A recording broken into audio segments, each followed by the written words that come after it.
बिना किसी चेतावनी के जिंदगी अचानक खतरे में पड़ जाती है। इंसान की कोशिशें उल्टी पड़ जाती हैं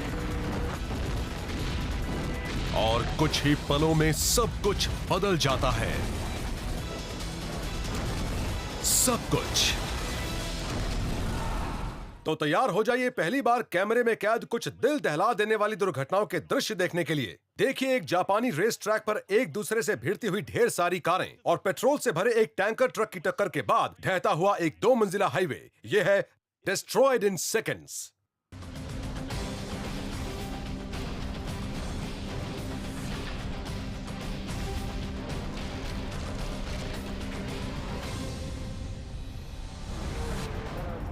फूजी स्पीडवे में आयोजित the all Japan grand touring car championship.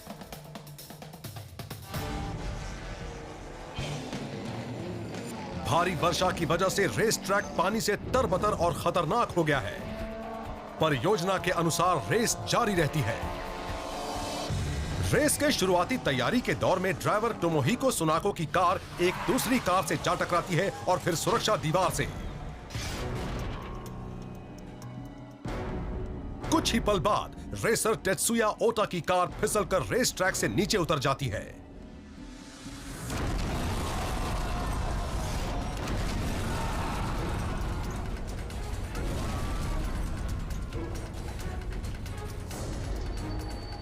ओटा की कार पलटकर रेस ट्रैक पर आ जाती है।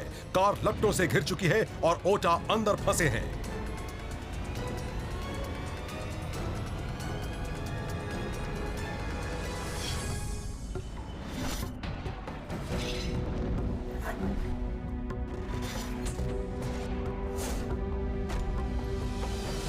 रेस के शुरुआती दौर में रेस की अगुवाई करने वाली पेस कार बहुत तेज रफ्तार से दौड़ रही है। उसका ड्राइवर अचानक रफ्तार कम कर देता है, जिससे बाकी रेसर भी ब्रेक लगा देते हैं और उनकी गाड़ियां घूम जाती हैं।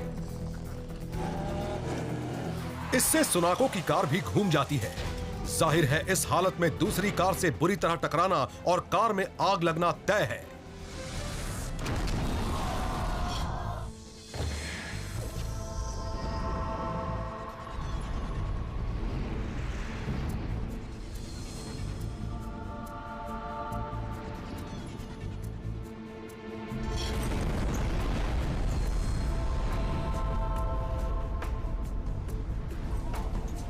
ओटा की कार दीवार से टकराकर वापस रेस ट्रैक के पार जाती है। दूसरी एक कार बाल बाल बचती है। एक अन्य ड्राइवर अपनी कार रोकता है और अपने निजी आग बुझाने वाले उपकरण से ओटा की कार की आग बुझाने की कोशिश करता है। उसके बाद वो कार के खाक हो चुके मलबे से ओटा को बाहर खींच ही लेता है। जाहिर है ओटा घायल है, पर सवाल यह है कि वो कितनी बुरी तरह घायल है। ओटा पूरे 1.5 मिनट तक 800 डिग्री से भी अधिक तापमान के सीधे संपर्क में रहे थे।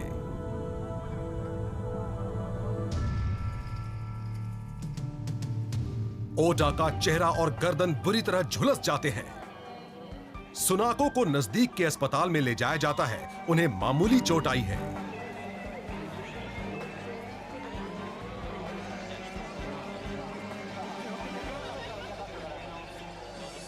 ये टेत्सुया ओटा के जीवन की आखिरी रेस है। फिर से स्वस्थ होने के बाद वो रेसिंग से संन्यास ले लेते हैं।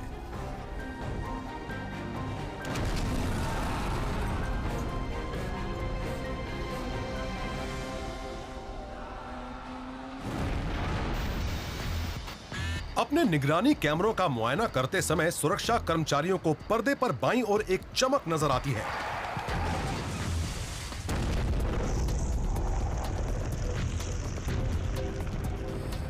जब वो रिमोट कंट्रोल से चलने वाले कैमरे को घुमाते हैं तो उन्हें 2 मंजिला 580 हाईवे का एक हिस्सा आग की विशाल लपटों से घिरा नजर आता है।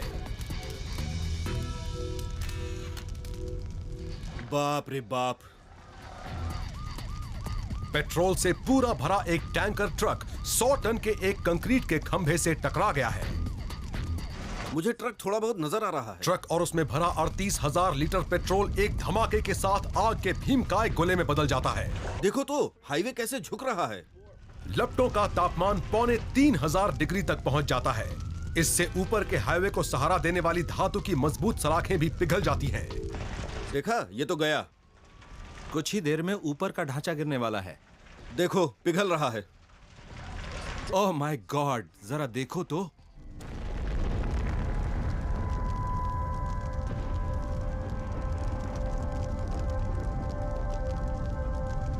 Oh my God! वहां से गुजरते कार वाले अपने वीडियो कैमरों में यह हादसा कैद कर रहे हैं। पूरा हाईवे नीचे गिर पड़ा। वो देखो, ये तो पूरा का पूरा गया। अब क्या कहा जाए, देखो पूरा हाईवे ढह गया। हाँ, लेकिन ये हुआ कैसे? लगता है कोई टैंकर उलट गया। बहुत ही भीषण आग है, देखो। लेकिन कैलिफोर्निया के हाईवे का सिर्फ यही हिस्सा नहीं गिरा। ट्रक दिख रहा है? हाँ, उसका अगला हिस्सा दिख रहा है। भीषण गर्मी से हाईवे का एक दूसरा हिस्सा भी चरमरा जाता है और फिर धराशायी हो जाता है। हाईवे से पिघली हुई धातु और मलबे की इस तरह बारिश होती है जैसे किसी ज्वालामुखी से लावा फूट पड़ा हो। दमकल कर्मचारी इस गर्मी को बर्दाश्त नहीं कर पाते। वो तब तक इंतजार करते हैं जब तक पेट्रोल में लगी अधिकांश आग खुद नहीं बुझ जाती। अरे देखो तो, कितनी जबरदस्त आग है, जरा देखो तो। पेट्रोल ट्रक का ड्राइवर बहुत भाग्यशाली है और वो सही सलामत बच निकलने में कामयाब हो जाता है। इस मामले की छानबीन करने वालों का कहना है कि ये दुर्घटना सामान के खिसकने की वजह से हुई। जिस समय ये धमाका हुआ, खुशकिस्मती से तब हाईवे लगभग खाली था और इसी वजह से कोई भी मोटर चालक उसकी चपेट में नहीं आया। इस हाईवे को दोबारा बनाकर खोलने में 26 दिन लगते हैं और इस काम में $60 लाख का खर्च आता है। बाप रे बाप, हद हो गई।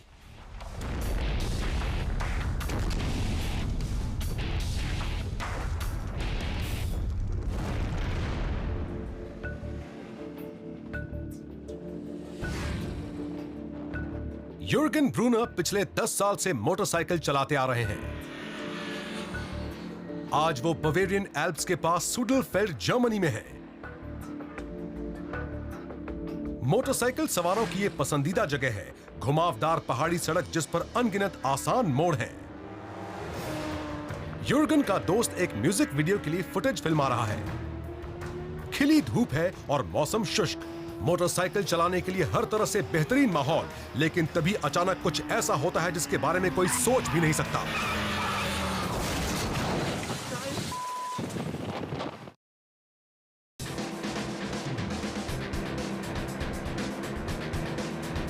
यूर्गन ब्रूनर एक तजुर्बेकार मोटरसाइकिल चालक है। वो अपनी ZZR 600 मोटरसाइकिल सुडलफेल्ड, जर्मनी के पास खुली हवा में मजे से चला रहे हैं। सड़क बढ़िया है, मोटरसाइकिल भी दुरुस्त है और मजे से चल रही है। एकाएक वो जोर जोर से हिलने लगती है।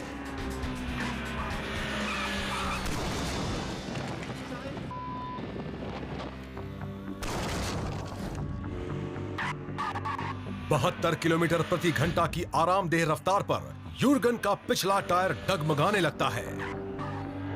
यूर्गन संतुलन खो बैठते हैं और एक पत्थर की दीवार से जा टकराते हैं, फिर हवा में उछलकर जमीन पर गिरते हैं। यूर्गन के सुरक्षा उपकरणों की बदौलत उन्हें गंभीर चोट नहीं आती, सिर्फ उनके पैर की 2 उंगलियों की हड्डियां चटक जाती हैं और कलाई की एक हड्डी भी। उनकी $11,000 की मोटरसाइकिल चकनाचूर हो जाती है।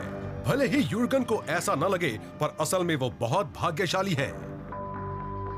वो जिस दीवार से टकराए थे उसके दूसरी तरफ 13.5 मीटर गहरा गड्ढा था। यूर्गन भाग्यशाली है कि वो उस खाई में नहीं गिरे। लेकिन इस दुर्घटना की वजह क्या थी? यूर्गन का कहना है कि वो दर्जनों बार वीडियो फुटेज देख चुके हैं, लेकिन अब भी ये बात उनकी समझ के बाहर है कि आखिर गड़बड़ क्या हुई।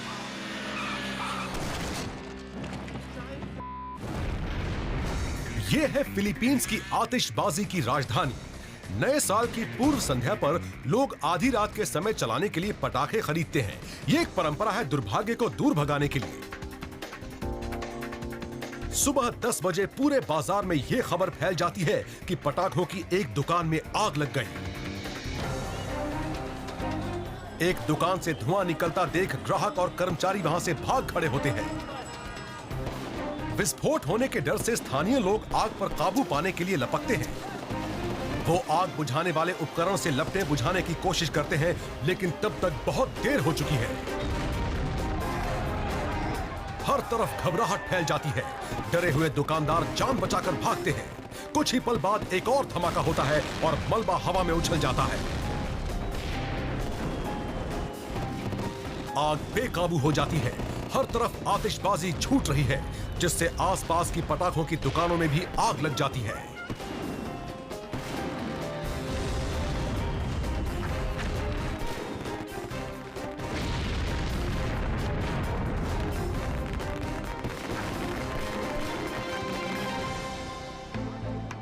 जब तक दमकल की गाड़ियां पहुंचती हैं, काफी हद तक आग खुद ही बुझ चुकी है। कुल मिलाकर पटाखों की 10 दुकानें जलकर खाक हो जाती हैं। उस इलाके की कई इमारतों की खिड़कियां टूट जाती हैं। सरकारी जांच पड़ताल से ये बात सामने आती है कि किसी ने एक जलती हुई सिगरेट फेंक दी थी, जो कि पटाखों के ढेर पर आ गिरी। पटाखों से लगने वाली ये आग इस प्रांत की इस तरह की 8वीं दुर्घटना है। इस हादसे में 7 लोग मामूली रूप से घायल होते हैं।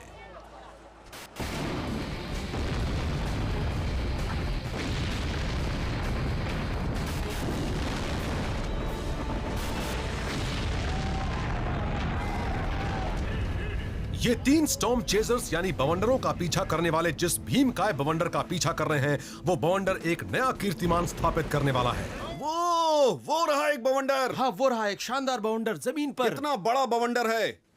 विल्बर के दक्षिण में है ये स्टॉर्म चेजर विल्बर कस्बे के बाहर नेब्रास्का में है, जहाँ की आबादी महज 1700 है। वो कहाँ है? ये तो वेज है। ओ, सैटेलाइट बवंडर। अचानक हम रास्ता बदल रहे हैं। स्टॉर्म चेजर पाते हैं कि अब बवंडर उनका पीछा कर रहा है। घबराओ मत, हम ठीक हैं। घबराओ मत कि हम फंस जाएंगे, वैसा कुछ नहीं होगा। उनके पीछे पड़ा है एक भीमकाय बवंडर और एक छोटा बवंडर भी, जो बड़े बवंडर के गिर्द चक्कर लगा रहा है।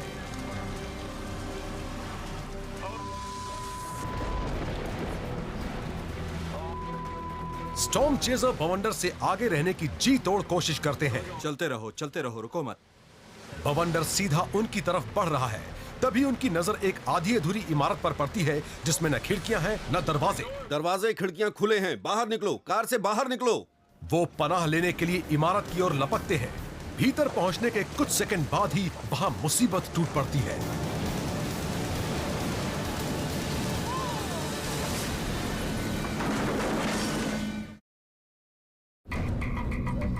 तीन स्टॉर्म चेजर एक ऐसे बवंडर का पीछा कर रहे हैं, जो कि जल्द ही अमेरिका में आए अब तक के सबसे चौड़े बवंडर के रूप में जाना जाएगा। ये एक वेज बवंडर है जो दोनों तरफ से सीधा होता है, न कि आम बवंडर की तरह कुप्पी के आकार का। ये बवंडर 4 किलोमीटर तक फैला है। ओह, सैटेलाइट बवंडर। वाओ। सैटेलाइट बवंडर कुप्पी के आकार के छोटे बवंडर होते हैं और वेज बवंडरों के बगल में बाप रे, उत्पन्न फंस होते गए। हैं। ये तो हमारा रास्ता रोक रहा है। उत्तर की ओर चलो। विल्बर में आगे बढ़ते तीनों स्टॉर्म चेजर देखते हैं कि तूफान आने के कारण सड़कें लगभग सुनसान पड़ी हैं। Oh my God. अब हम क्या करेंगे? कुछ भी समझ में नहीं आ रहा है।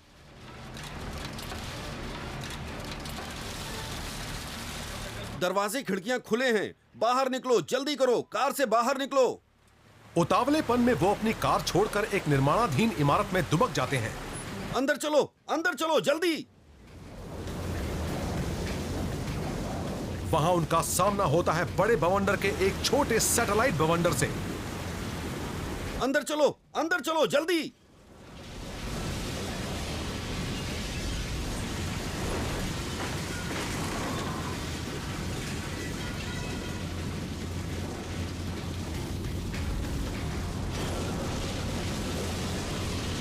इमारत का आगे का हिस्सा ढह जाता है।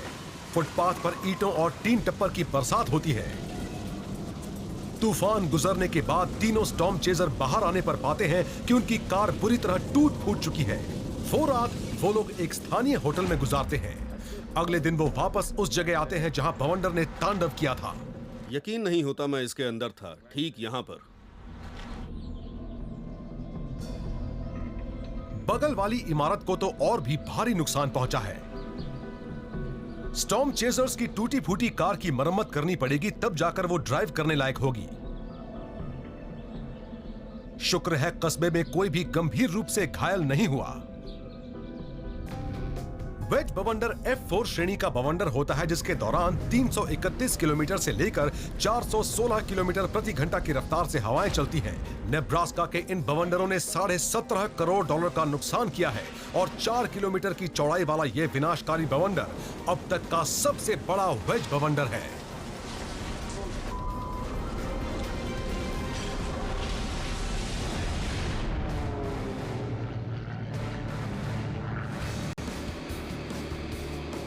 माल्टा के तट से दूर भूमध्य सागर के ऊपर वार्षिक ग्रॉ प्री रेस में हवाई जहाज उड़ान भर रहे हैं। ये रेस जितनी रोमांचक है उतनी ही खतरनाक भी, क्योंकि ये तेज रफ्तार हवाई जहाज एक दूसरे के बेहद करीब उड़ते हैं। छोटी सी भूल यहां भारी पड़ सकती है। समाप्ति रेखा के करीब बढ़ते हुए तजुर्बेकार पायलट्स गबोर वार्गा और एडी गॉगिंस बेहद पास उड़ते हुए होड़ लगा रहे हैं। बेहद पास।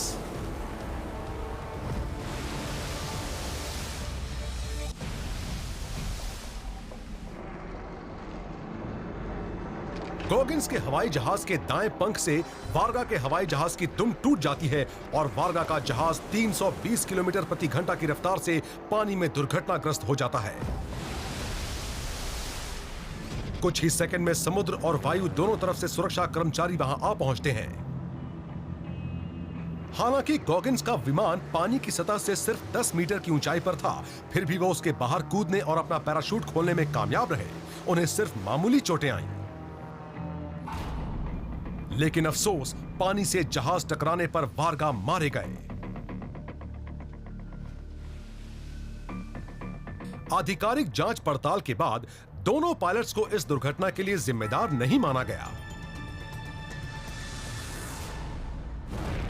और बोट 6 के लोगों के लिए 1-1। चैंडलर एरिजोना में वर्ल्ड फाइनल्स बोट रेसेस के दौरान शनिवार की एक दोपहर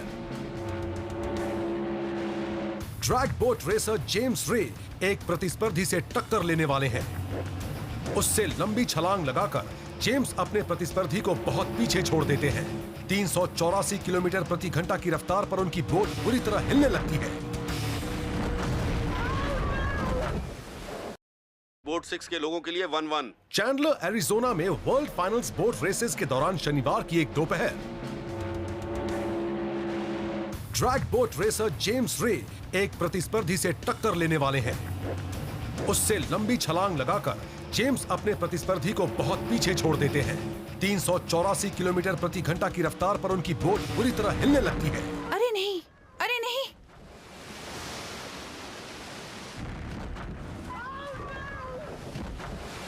शुरू में ही जेम्स ने अच्छी छलांग लगाई। 3 सेकंड की रेस के ही बाद उनके प्रतिद्वंद्वी की बोट का इंजन खराब हो गया। जैसे ही जेम्स समापन रेखा पार करते हैं, उनकी बोट थरथराने लगती है। उसका दायां अगला फिन पानी से टकराता है, जिससे बोट दाईं ओर घूम जाती है और हवा में उछल जाती है। उसके हवा में उछलते ही सुरक्षा कैप्सूल बाहर निकल जाता है। $2 लाख की बोट के टुकड़े टुकड़े हो जाते हैं। अरे नहीं।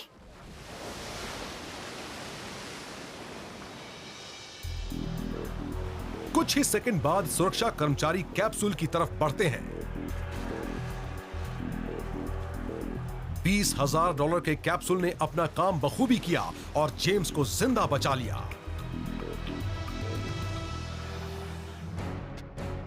लेकिन जब आखिरकार कैप्सूल को जमीन पर लाया जाता है तो डॉक्टरी मुआयने से पता चलता है कि उनकी पीठ में चोट आई है। उन्हें सावधानी से बाहर निकालकर अस्पताल पहुंचाया जाता है। इस दुर्घटना में जेम्स की पीठ, सीने की हड्डी और कई पसलियां टूट गई हैं। अगर 1 साल पहले उनकी पीठ में चोट न लगी होती तो शायद ये चोटें उतनी गंभीर न होती। अच्छी बात यह है कि साल भर में जेम्स के पूरी तरह स्वस्थ होने की उम्मीद की जा सकती है।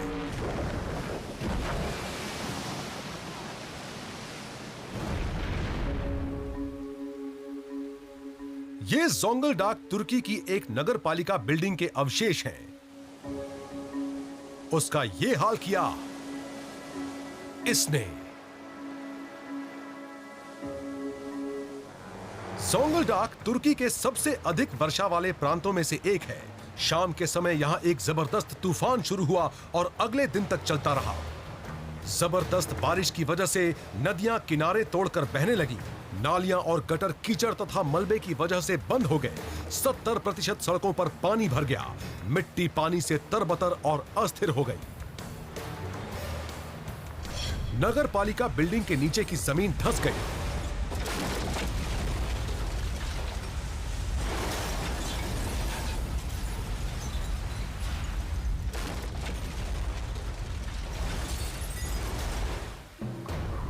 इधर उधर से फूटती जल धाराओं से बिल्डिंग के जल निकास तंत्र में बहुत पानी भर गया। कंक्रीट के नीचे सिर्फ कूड़े का गड्ढा है। ये ढांचा नदी के पाट पर बना है। लेकिन इस बाढ़ से सिर्फ नगर पालिका की इमारत प्रभावित हुई है ऐसा नहीं है। पूरे प्रांत में कई घर, कारोबार और वाहनों को भारी नुकसान पहुंचा है। चढ़ते हुए पानी की वजह से बचाव कार्य में बाधा आ रही है। पानी बढ़ता जाता है और नागरिकों को जहां सिर छुपाने की जगह मिलती है वो वहीं पनाह ले लेते हैं। दुर्घटना स्थल पर कोई भी घायल नहीं हुआ है, क्योंकि जोंगलडाक के बारिश के मौसम और इस तरह के भूगर्भीय हादसों से सब परिचित हैं। इस बिल्डिंग को नए सिरे से फिर बनाना पड़ेगा।